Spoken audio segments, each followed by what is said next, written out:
Ever since I was younger, I was into video games. Somebody like the Fuse so I can bring bad news to all these crews who can't NBA jam with the What's going on, guys? Welcome back to another beer review.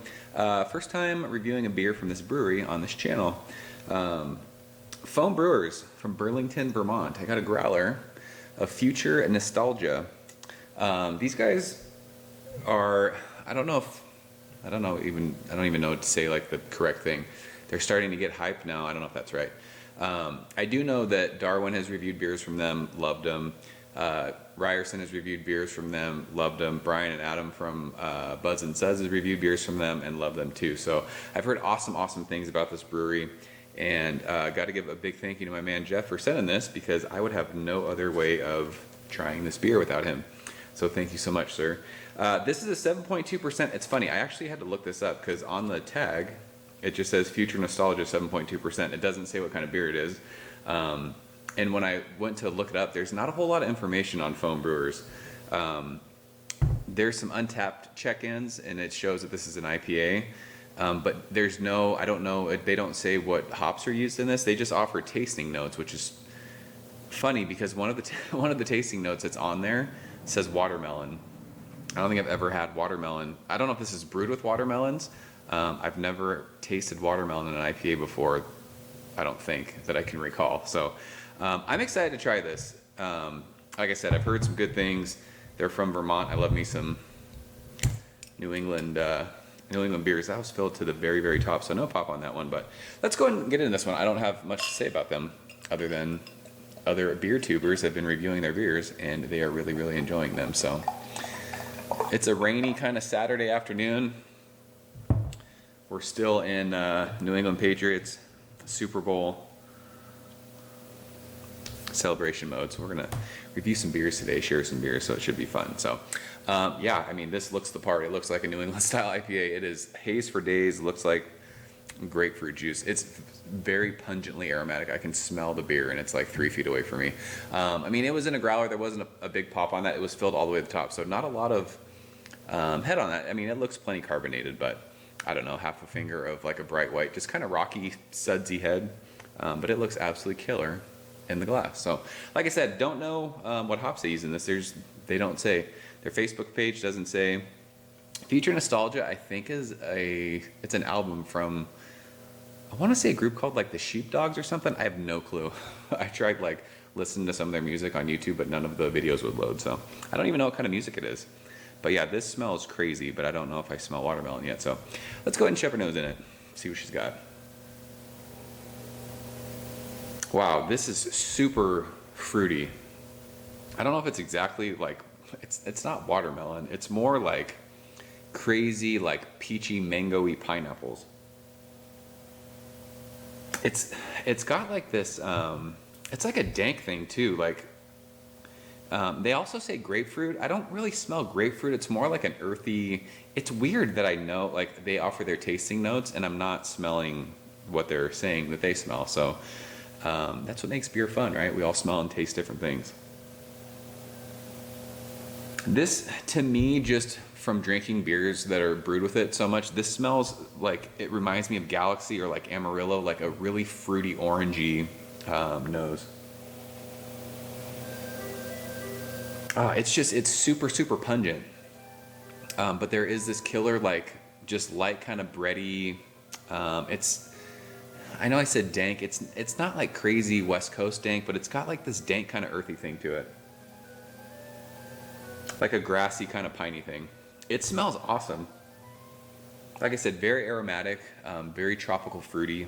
Again, I mean, if someone told you it was watermelon, maybe. It doesn't smell like watermelon to me. But it's very like tropical, fruity forward. So I could see people smelling that, I guess. So let's go and taste it. I'm excited. So Geoff, cheers, bro. Thank you.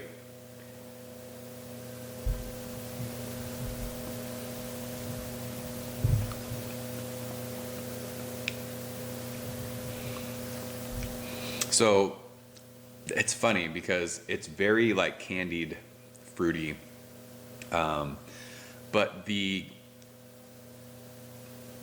I wasn't smelling grapefruit. It is grapefruit rind, like bitter grapefruit peel for days on the finish of that. It is just sitting on my tongue right now.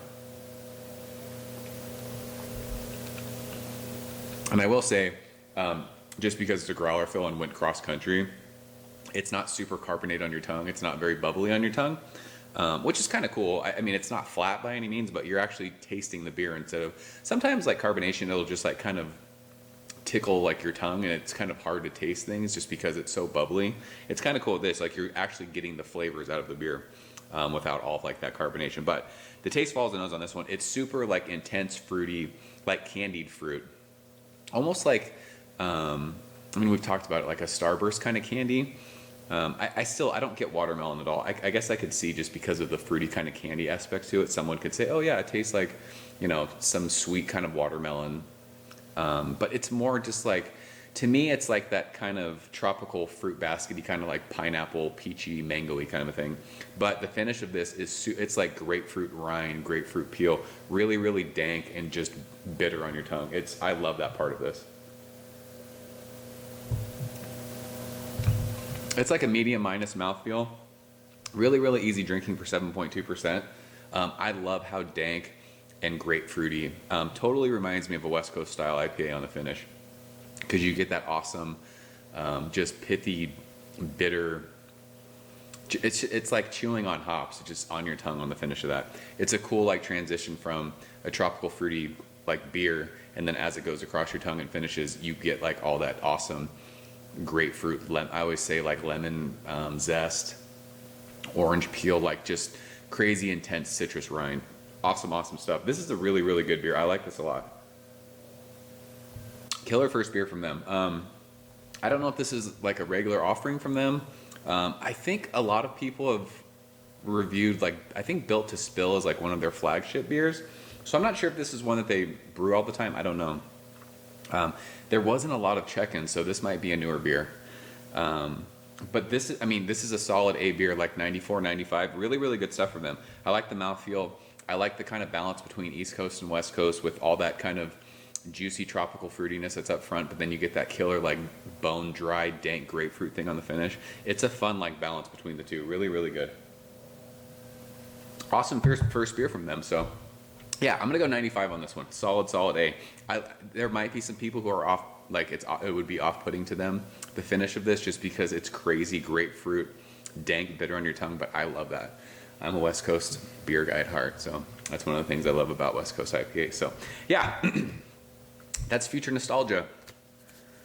It's upside down. From Foam Brewers in Vermont. Geoff also sent a couple other growlers. I think one is a Saison and one is like a stout. So I wanted to drink this one first. I mean, I always drink the hoppy beers first, right? And growler. So yeah, I will get this edited and up so that we can see if anyone else has had this beer yet. But yeah, if you guys have had it or anything else from Foam, if you guys are fans, leave comments. Let's talk about them. I'd love to hear about some of their other beers. So yeah, I'm out of here, guys. As always, thank you so much for watching. I will see you very soon. Cheers. Ever since I was younger, I was into video games. Somebody like the Fuse, so I can bring bad news to all these crews who can't NBA jam with the shoe.